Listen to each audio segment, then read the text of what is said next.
All right, let's get right into it.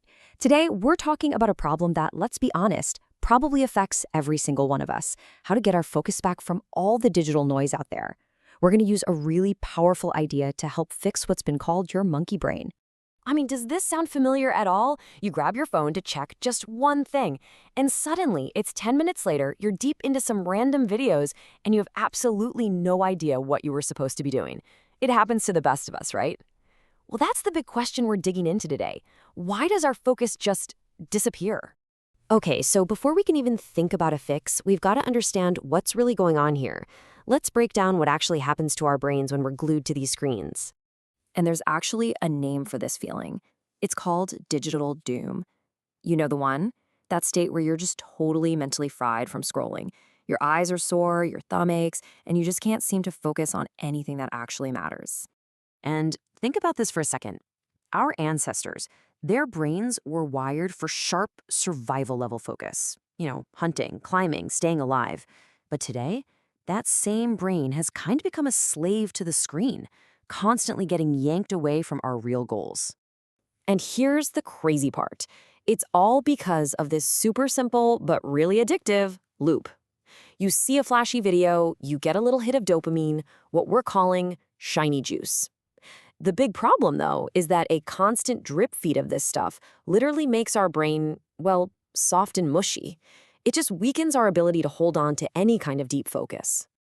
All right, so that's the bad news. But here's the good news. We can absolutely fight back. And it starts with rule number 1, taking control back from the algorithms that are designed to keep us hooked.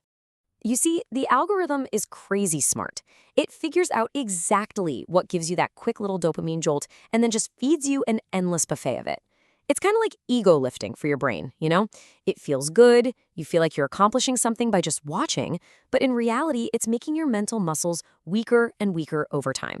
So here's the move. You have to train the algorithm. It's actually super simple. First, when you see junk, just scroll right past it. Don't even hesitate.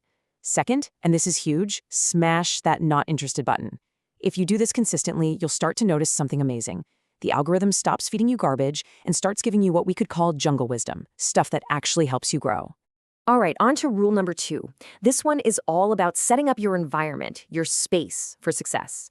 Because it's not just about what's on the screen, it's about managing the screen itself. And this is a big one. It's non-negotiable.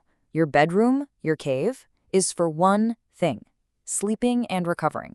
It is not for doom scrolling into the night. It has to be a screen-free zone. Period.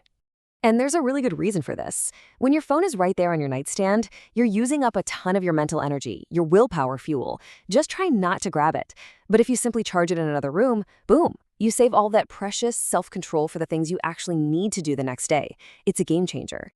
And that leads us perfectly into our third and final rule. So you've cleaned up your feed, you've fixed your environment. Now you need to replace that old scrolling habit with something that actually builds you up. So the next time you feel that little twitch, that itch to just start scrolling, the mission is to redirect that energy. Do something real, something physical. It's like giving your brain a deep stretch. It might feel a little weird at first, but man, it makes you so much stronger and more resilient in the long run. And look, you don't have to overcomplicate this. Just do something simple but powerful. Go for a walk, get some fresh air, drop and do a quick set of push-ups, change your states, or, pick up a book, one made of actual paper, anything to break that cycle and plug back into the real world. Okay, now here's a really critical piece of the puzzle. The first hour of your day, no screens. Just give yourself 1 hour. This lets your brain actually wake up properly, clear out all the fog before you just blast it with a fire hose of information. And then you do the exact same thing at the end of the day. You create a matching bookend. The last hour before you go to sleep, no screens. It's like telling your brain, hey, it's time to power down, which leads to way better rest and recovery. So, when you actually start doing all this, what happens? What does this transformation really look like? Well, it's way more than just being less distracted. It's about taking back ownership of your own mind. And here it is, the whole thing in one place, your anti-fried system. Number 1, starve the algorithm. Number 2, fix your cave.